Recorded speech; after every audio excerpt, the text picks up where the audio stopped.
Good evening, visitors. Welcome to the Australian War Memorial's Last Post ceremony. My name is Richard Cruz, and joining us today from the Australian Army is Major Graham Hales. We're honoured to acknowledge this evening Colonel Matthew Weston, Deputy Chief of Army, New Zealand, Major General Justin Elwood, Deputy Chief of Army, Australia, and the accompanying delegation. We're also honoured to welcome members of the Indonesian Army Command and Staff College, Indonesia.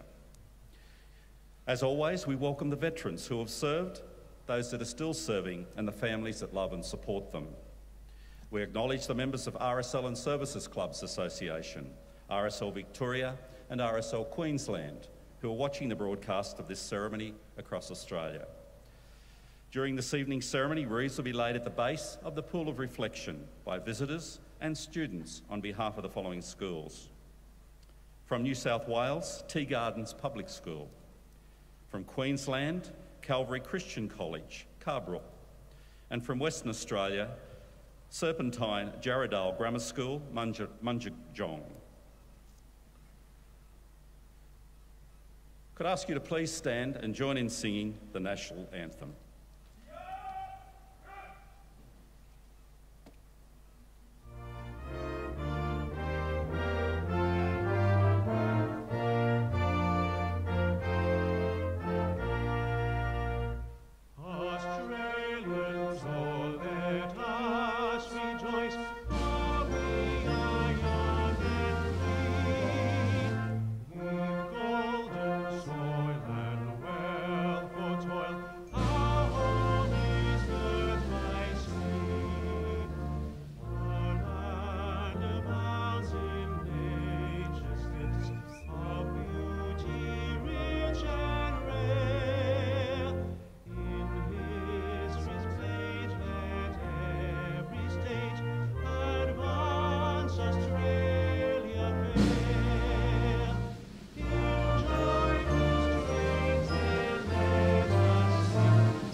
Those that are able, please be seated.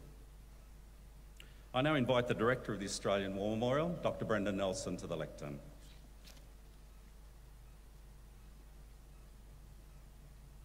Today marks the 103rd anniversary of one of the most heroic yet tragic battles fought by Australia's army in our nation's history. At Gallipoli in August 1915, a series of coordinated attacks were planned and executed to break the stalemate. The Battle of Lone Pine would commence at 4:30 in the afternoon of the 6th of August. And then in the early hours, the New Zealanders would begin their assault on Chanock Bear, its country's finest yet most tragic moment at Gallipoli. And at 4:30 in the morning of the 7th of August, the dismounted light horse of the 3rd Light Horse Brigade would attack the Turkish trenches in the northern part of the Anzac sector. 4 waves of dismounted light horse, the 8th Light Horse of Victoria in the 1st and 2nd waves, and the 10th Light Horse, the Western Australians, in the 3rd and 4th waves. The Turkish trenches were only 20 to 60 metres away. The commanding officer of the 8th Light Horse was a man called Lieutenant Colonel Alexander Henry White, a 33-year-old maltster, a beer maker from Ballarat. He loved the men of the 8th Light Horse and he volunteered to lead them in the attack. The Age newspaper correspondent Philip Schuler was present to observe and record what would happen. The artillery bombardment of the Turkish lines had finished early, and most of it had gone over it. Schuler recorded White shaking hands with his fellow officers. He stood down in the trench and, standing on the fire step, in eerie silence as the Turks tested machine guns and rifles. His watch in hand, he said, "Men, you have 10 minutes to live, and I will lead you." When the whistle blew, they all went over, and Schuler recorded White advancing only 10 paces before he fell. Of the 300 officers and men in the first 2 waves who advanced into withering machine gun fire, 153 were killed with White, another 83 were wounded. Having tried unsuccessfully to stop the attack, the 10th Light Horse filed into the trench over the dead, the dying and the wounded. Trooper Harold Rush, aged 23, famously embraced the man next to him and said goodbye. "God bless you, Cobber." And that would be the epitaph for his headstone. He held hands with the man next to him and said a prayer. The men removed their wedding rings, photographs of wives and families and children, wrote last notes, pinned them to the inside of the trench, and again they all went over.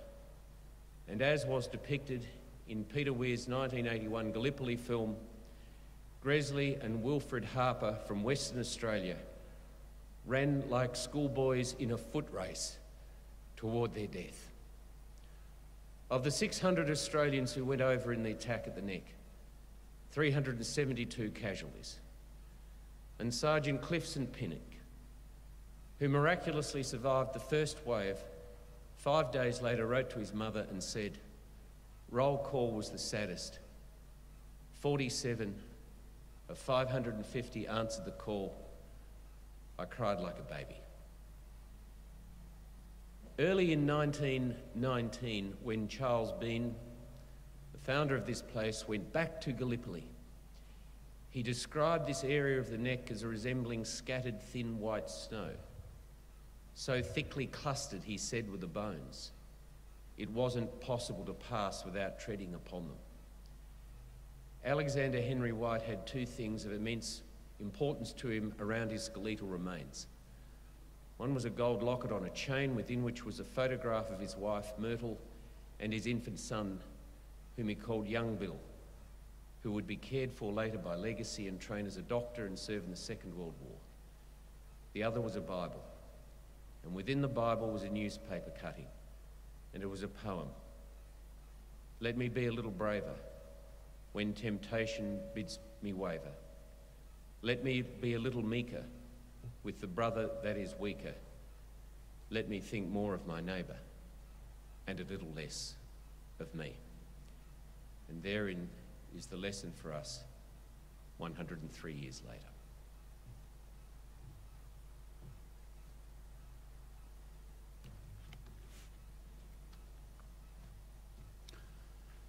Thank you, Dr. Nelson. The Australian War Memorial was the vision of Charles Bean, Australia's First World War official historian. Bean landed with the Australian troops on Gallipoli and stayed with them at the front through to the end of the war.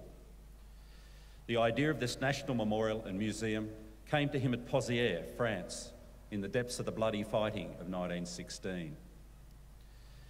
Bean's idea was that this would be a place where families and friends could mourn loved ones buried in faraway places. It would also be a place that could help all Australians understand what these men and women had endured and what they had done for us. Bean's vision, to which we remain true, is best expressed as inscribed in the entrance to the memorial's galleries. Here is their spirit, in the heart of the land they loved, and here we guard the record which they themselves made. Tonight we'll read the story behind just one of those on the Roll of Honour, which lists the names of more than 102,000 men and women who have given their lives for us in war and operations over more than a century. But first, we present a lament, Flowers of the Forest. Wreaths and floral tributes will now be laid at the base of the Pool of Reflection.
Today, we remember and pay tribute to Lance Corporal George Thomas Hughes. George Hughes was born around 1876 to Mr. and Mrs. David Hughes of Borough, New South Wales. Very little is known of his early life. As a young adult, he was living in Singleton and was a prominent and active member of the Singleton Young Men's Club, an adjunct to the Women's Christian Temperance Union. He was a very active member of the local church and Sunday school. In 1905, he was accepted for service with the Presbyterian Church and was sent to Balranald to establish a ministry in the parish there. It was reported that he was most faithful and diligent in carrying out the duties of his office. George Hughes resigned his position in Balranald to enlist in the Australian Imperial Force shortly after the outbreak of war in 1914. He sold a considerable amount of property at the time. Hughes was known as a true sportsman and was particularly attached to his horses and his dog, probably the reason that saw him accepted for service with the 8th Light Horse Regiment. He proved to be an able soldier, and shortly after arriving in Egypt was promoted to Lance Corporal. The Light Horse were considered unsuitable for initial operations at Gallipoli, but by early May proved too valuable a source of manpower, and the men were landed without their horses. The regiment spent weeks holding various parts of the front line. In June, Hughes wrote, "Our position here is only 15 yards from the entrenched Turks, and we can hear them singing their chants every night at their religious service. We have had a taste of the real thing, and we find it serious business. Everything is in the Turks' favour as far as the situation goes. All one needs to do to escape the fatigue is to show his head 3 inches over the earthworks, and he will be permanently relieved from duty." He added, "The boys from Australia are soldiers of no mean order and stand the strain as cool and fearless as many others we have met. In fact, they show any indifference that no one would believe who had not witnessed it." In early August 1915, as part of a wider offensive, the 8th Light Horse Brigade formed the first 2 waves of an attack on Turkish positions at the neck. Met by fierce Turkish machine gun fire, each wave of the assault failed with extremely heavy casualties. Lance Corporal George Thomas Hughes was missing after the operation. One of his mates later told the story of what happened to him. He wrote, "In that charge on the 7th of August, I followed him out of the trench, and after firing several shots, I was hit in the foot. I noticed Hughes was still firing. Then as I slid down the bank, I saw him drop his rifle and roll over on his back without any further movement. I think Hughes was the last man in my troops to be shot. Of those who went into the charge, only 2 are left of that troop." Hughes's body was never identified after the battle, and today is commemorated on the Lone Pine Memorial to the missing. He was 39 years old. His name is listed on the Roll of Honour on my right, among almost 62,000 Australians who died while serving in the First World War. His photograph is displayed beside the pool of reflection. This is but one of the many stories of service and sacrifice told here at the Australian War Memorial. We now remember Lance Corporal George Thomas Hughes, who gave his life for us, for our freedoms, and in the hope of a better world.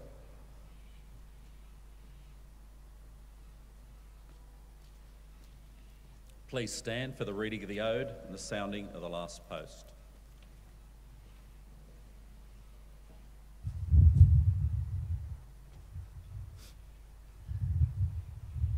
They shall grow not old, as we that are left grow old.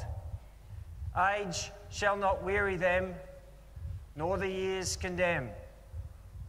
At the going down of the sun and in the morning, we will remember them. We will remember them.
Lest we forget.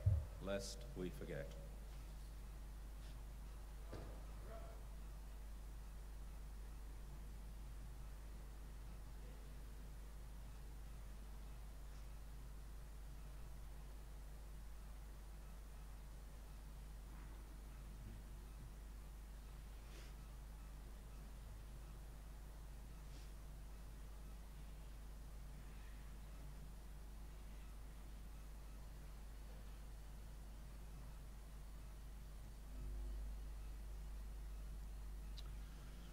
We leave you this evening with the words of the memorial's founder, Charles Bean.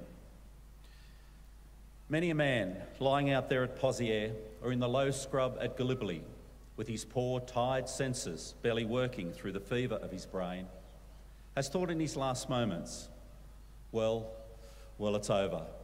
But in Australia, they will be proud of this. Ladies and gentlemen, girls and boys, that concludes this evening's last post ceremony. We thank you for visiting the Australian War Memorial and wish you all a very good evening. Thank you.